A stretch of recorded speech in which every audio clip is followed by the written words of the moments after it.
Hey, how's it going, guys? My name, of course, is Joshie, and if you watch the intro, you guys, of course, know that by now. So we've finished Extinction by the time this has been uploaded. The last part for the new Awakening Extinction talkthrough would have been uploaded, so that's done. So we can go back to focus on some multiplayer aspects now.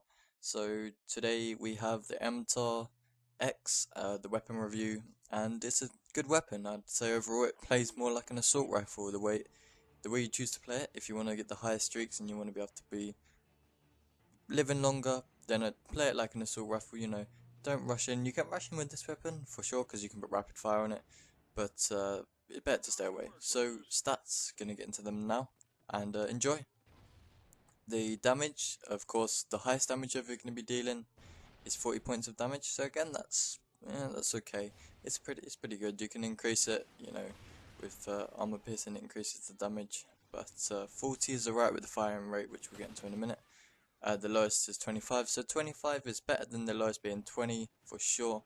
So you're going to be wanting to,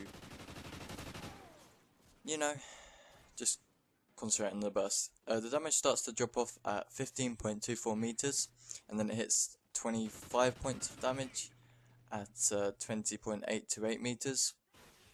So it starts to drop off quite near to the person, but you can obviously increase that with an attachment, which I'll tell you about in a minute. And of course I recommend taking that attachment, but it's quite a short drop off range, but then again it is an SMG, what you expect.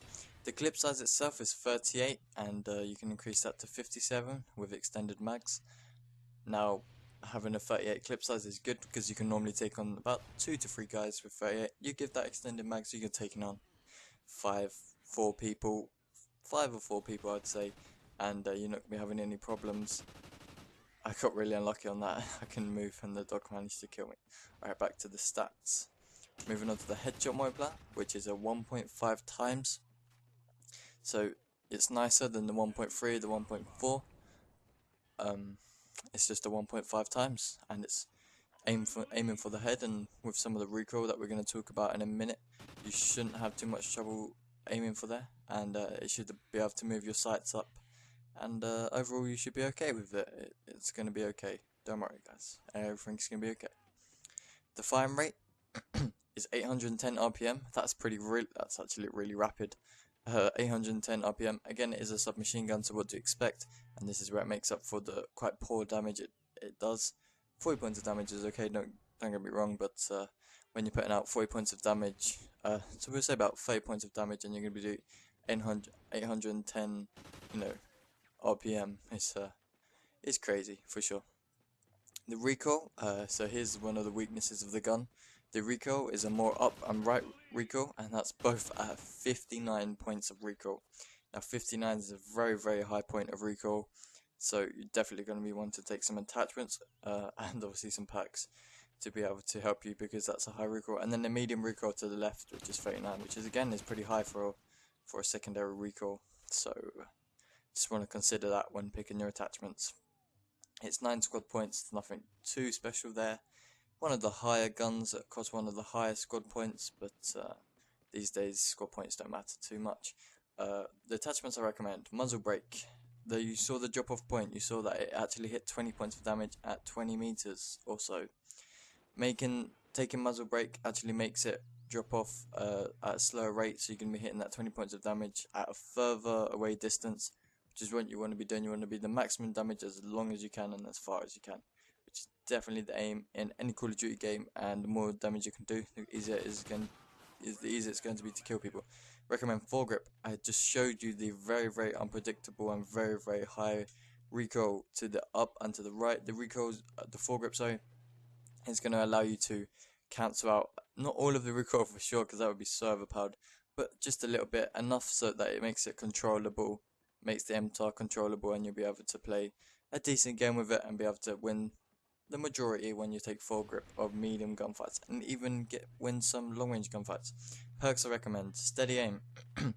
It's a submachine gun. You're not going to be aiming in too much. You may for medium range engagements, but when you're up and close, you're just going to be hip firing, and steady aim is going to allow you to hit people more times with a hip fire, because It just allows you, it stops the spread and it makes it more precise when you're not aiming down the sights, because you are more precise when you do aim down the sights.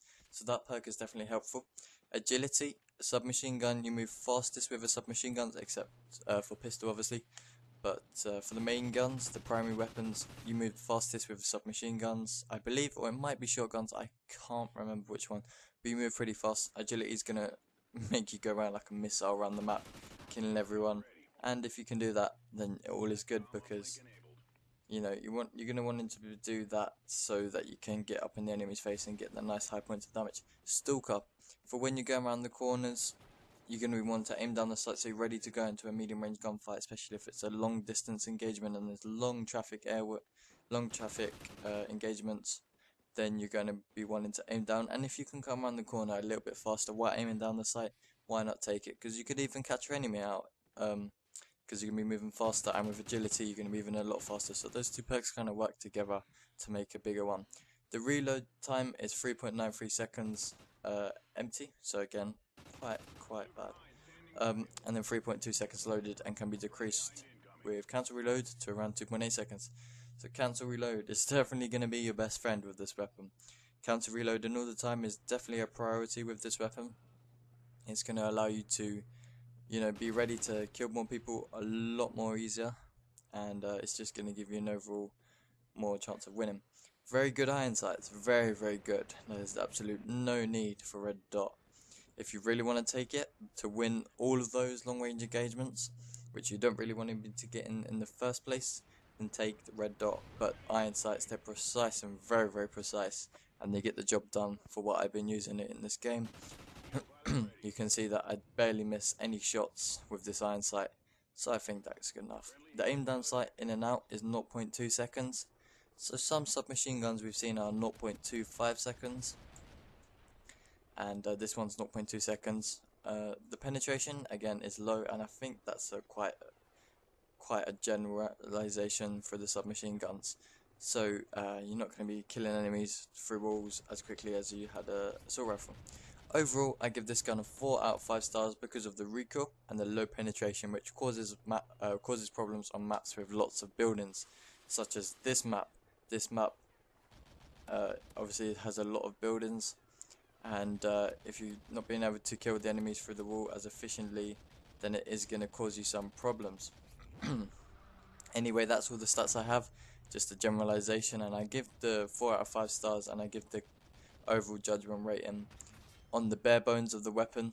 So of course the recoil can obviously be cancelled out with the foregrip, but this is just on the generalized stats. And hope you enjoy it, and I hope you're actually enjoying this series so far. We've got multiplayer, we got some, I'm going to have to start doing some live gameplay sessions, start building those up, and I hope you enjoy, guys. The gameplay, as always, is from me, so just add my gamer tag, Diddy Smushes with a 5, and it's just going to help you a lot. Thank you so much for watching. I'll see you in the next video. Bye.